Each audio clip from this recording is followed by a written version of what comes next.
మంచి మంచి క్లాసులు చాలా పెద్ద పెద్ద కాలేజీల వాళ్ళు యూనివర్సిటీల వాళ్ళు మాస్టర్ గారిని ప్రత్యేకించి ఒక గంట క్లాస్ కోసం దాదాపు అన్ని జిల్లాలో అన్ని స్కూల్స్ తీసుకెళ్ళడం జరుగుతుంది.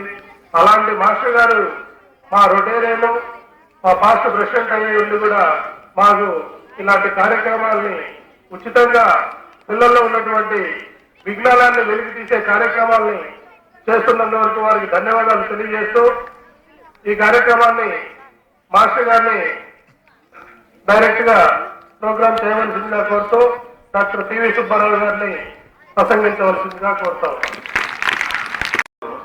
మరి చాలా ఉన్నాయి. భారతదేశ చరిత్రలో ప్రముఖుడైనటువంటి నాయకుడు సర్దార్ వల్లభాయ్ పటేల్. ఆయన 1875 అక్టోబర్ 31న గుజరాత్ లో సాధారణ కుటుంబంలో జన్మించాడు.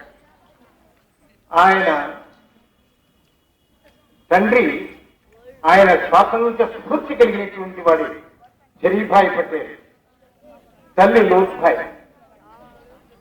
తండ్రి గారి నుంచి సంక్రమించిన లక్షణాలు పట్టుదల, దృఢ చిత్తం ఈ మనం పటేల్ గారికి, వల్లభాయ్ పటేల్ గారికి సంక్రమించారు. భారతదేశ స్వాతంత్ర సంగ్రామంలో తొలి భారత స్వాతంత్ర సంగ్రామంగా 1850లో జరిగినటువంటి సిపాయిల తిరుగుబాటును చెప్పుకుంటాము. సిపాయిల తిరుగుబాటులో ఆయన తండ్రి జరీభాయ్ పటేల్ ధైర్యంగా పాల్గొన్నటువంటి యోధుడు. ఆ తండ్రిలో ఉన్నటువంటి లక్షణాలు దృఢ చిత్తం, పట్టుదల, ఈ 2 లక్షణాలకు వారసత్వంగా సంక్రమించాయి. మరి సాధారణ కుటుంబం ఆర్థిక స్థితి పెద్దగా లేదు కాబట్టి మరి ఆ రోజుల్లో ప్రముఖులంతాను మరి ఈనాడు డాక్టర్లు కావడానికి ఏ విధంగా కోరుకుంటున్నారు సమాజంలో, అది గొప్ప స్టేటస్ ఉన్నటువంటి వృత్తిగా ఆనాడు లాయర్లు కావడానికి అంతగా కోరుకునేవాడు. జాతీయోద్యమంలో నాయకులంతా ఎక్కువ న్యాయవాదులే. మరి పటేల్ కూడాను ఆయన ఇంటర్మీడియట్ అయిన తర్వాత అప్పట్లో ఫెలో ఆఫ్ వార్స్ ఎస్సీ అనేవాడు. 2 సంవత్సరాలు లా కోర్సు ఉంది. అంటే ప్రాథమికమైన కేసులు వాదించడానికి, చిన్న కోర్టుల్లో న్యాయవాదులుగా ఉండడానికి అది ఆ డిగ్రీ సరిపోయేది. పెద్ద కోర్టుల్లో న్యాయవాదిగా మంచి పేరు తెచ్చుకోవాలంటే భారతదేశంలో లేదు, ఇంగ్లాండ్ వెళ్లి భారత్ లా చదవాల్సిందే. మరి జవహర్లాల్ నెహ్రూ భారత్ లా చేశాడు ఇంగ్లాండ్ లో. మరి మహాత్మా గాంధీ భారత్ లా చేశాడు. అదేవిధంగా మరి ఆంధ్రకేసరి టంగుటూరి ప్రకాశం పంతులు మొట్టమొదటి చిన్న న్యాయవాదిగా రాజమండ్రిలో ప్రాక్టీస్ పెట్టి డబ్బులు సంపాదించిన తర్వాత ఆయన ఇంగ్లాండ్ వెళ్లి భారత్ లా చేశారు. మరి అదేవిధంగా పటేల్ గారు కూడా వల్లభాయ్ పటేల్ గోధ్రాలో న్యాయవాది వృత్తి ప్రారంభించాడు. న్యాయవాద వృత్తి ప్రారంభించి డబ్బులు బాగానే సంపాదించుకున్నాడు. సంపాదించి పొదుపు చేసుకుని పెద్ద న్యాయవాది అనిపించుకోవాలి అన్న పట్టుదలతో ఆయన ఇన్నర్ టెంపుల్ ఇంగ్లాండ్ లో, ఆ ఇన్నర్ టెంపుల్ ఉన్న లా కాలేజీకి వెళ్లి భారత్ లా పూర్తి చేశారు. భారత్ లా పూర్తి చేసి 1913లో తిరిగి భారతదేశానికి వచ్చి అహ్మదాబాదులో, గుజరాత్ లో పెద్ద పట్టణం అది, అహ్మదాబాదులో న్యాయవాదిగా ప్రాక్టీస్ ప్రారంభించారు. తర్వాత అప్పుడే స్వాతంత్ర్యోద్యమం, జాతీయోద్యమం ముమ్మరంగా పుంజుకుంటున్నటువంటి సమయం. మహాత్మా గాంధీ గారు కూడా ఆయన భారత్ లా చేసి భారతదేశానికి తిరిగి వచ్చాడు. మరి అప్పటి వరకు జాతీయోద్యమంలో లాల్ బాల్ పాల్, బాల గంగాధర్ తిలక్, లాలా లజపత్ రాయ్ మొదలయ్యి వీళ్ళు నాయకత్వం వహిస్తున్నారు. బిపిన్ చంద్రపాల్. ఆ తర్వాత 1918 తర్వాత మహాత్మా గాంధీ గారు జాతీయోద్యమంలో అడుగుపెట్టాడు. ఆయన మాట మంత్రంగా ఉండేది, ఆయన వక్కు వేదవాక్యం ఉండేది నాయకులకు, ప్రజలకు. వచ్చిందంటే ఇందాక చెప్పారు మాస్టర్ మీకు, ఈ రోజున భారతదేశంలో ఒక అతి పెద్ద విగ్రహానికి భూమి పూజ జరుగుతుంది. ఈ విగ్రహం అనేది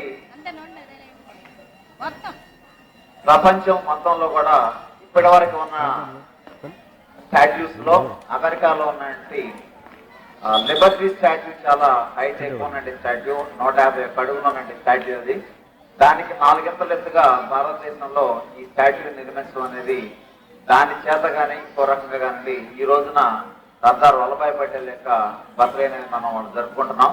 సో ఇంత ముందల మరి ఆయన కొన్నాళ్ళ పాటు కొన్ని సంవత్సరాల పాటు మర్చిపోయినట్టున్నాం మనం అందరం కూడా. అయితే ఇందులో మనం నేర్చుకోవాల్సిందంటే ఆయన పేరు చెప్పుకుంటూ ఆయన లక్షణాలని మనం పాటించగలిగినట్టయితే దేశం కోసం ఆయన పడినటువంటి శ్రమ కానివ్వండి అవన్నీ మనం గుర్తుపెట్టుకొని ఆయనకి ఇచ్చే నివాళులు ఈ రోజు మనం చేసేటువంటి బర్త్డే ఫంక్షన్స్ ఇవన్నీ కూడా. అయితే భారతదేశానికి ఈ రోజున స్వరాజ్యం కంటే మరి కొంతమంది మహానుభావులు ప్రాణత్యాగం చేసినట్టు బోస్ గారండి, తర్వాత సర్దార్ వల్లభాయ్ పటేల్ గారండి, వీళ్ళ యొక్క పరిపాలనలో కనుక దేశం కనుక ప్రారంభించబడినట్లయితే ఇంతకంటే మంచి స్థితిలో ప్రపంచంలో నంబర్ 1 కంట్రీగా మన దేశం ఎదిగి ఉండేదేమో, అది నా వ్యక్తిగతమైన అభిప్రాయం. కాబట్టి అలాంటి వ్యక్తిగా విద్యార్థులందరూ కూడా భావితరంలో తయారు కావాలని నా చిన్న ఆకాంక్ష. అయితే ఇక్కడ మాస్టర్ చెప్పినట్టుగా పిల్లలకి డిసిప్లిన్ అనేది చాలా అవసరం. సో మీరు చాలా చక్కగా చప్పట్లు రిథమిక్ గా కొట్టారు 3 సార్లు. అయితే మరి మాస్టర్ మాట్లాడేటప్పుడు మరి ఆ డిసిప్లిన్ ఏం చేస్తారో మరి నాకు అర్థం కాలేదు. కొద్దిగా చిన్న చిన్న గోల్ చేయడాన్ని మొదలు పెట్టారు. So that is not correct.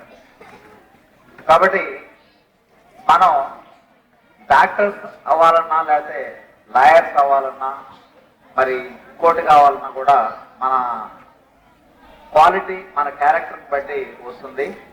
అయితే ఈ రోజున పిల్లలు ఏంటంటే, నేను ఒక చిన్న ఎగ్జాంపుల్ చెప్తాను. ఒకరోజు అక్కడ గుడికి వెళ్తే పురుషోత్తపట్నంలో ఒక మదరు చైల్డ్ మొత్తం ఒక 5 years ఉంటుంది ఆ పాపకి. గుళ్ళోకి వెళ్ళి వచ్చారు.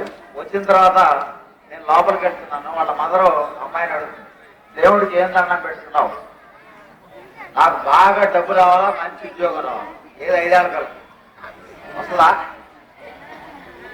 అంటే యాటిట్యూడ్ మంచిదే, కానీ డబ్బు అనేది ఇప్పటి నుంచి ఎక్కువైపోయింది. సో అది దేశానికి మనకి కూడా మంచిది కాదు. సో మనం కష్టపడి సంపాదించిన వల్లభాయ్ పటేల్ జయంతి ఎవరైనా మనకి ఎవరో సర్దార్ వల్లభాయ్ పటేల్ గారు స్వాతంత్ర సమర యోధుడు, first home minister. Home minister అంటే ఏం చేస్తాడు? చేస్తాడా? ఏం చేస్తాడు హోమ్ మినిస్టర్? ఎవరైనా అక్కడ చెప్తారా?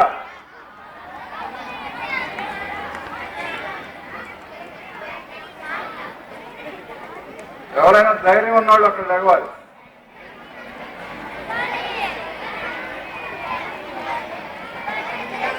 ఏంది శారదా స్కూల్లో ధైర్యం లేదా? Stand up. గుడ్.